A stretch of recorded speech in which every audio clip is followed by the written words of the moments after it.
যে তুমি আমি এটা কিনছি, তুমি ওটা কিনছো, জুস কিনছো, তাহলে তুমি আমার থেকে নিবা কেন? আমি তোমাকে তো দিব না। তো না, আমি দিব না।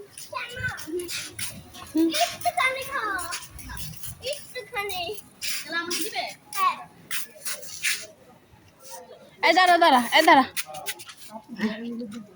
নিশা একটু খাইছে, তুই একটু খা। দাঁড়া আগে দেখি না। একটু খাইছে, এক ফোঁটা দুই। আর খাও না এই আর খাও না, তোমার হাড্ডি নরম হয়ে যাবে।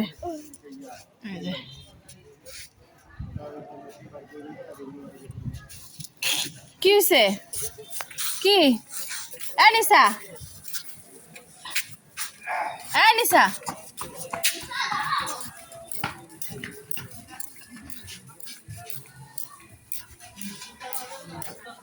কি হয়েছে তোদের? কি কেন আর কিনে দিব কেন? ও বাবা, তুই ওরটাতে আগে কেন খাইলি? তুমি কেন আগে ওরটা খাইছো? কি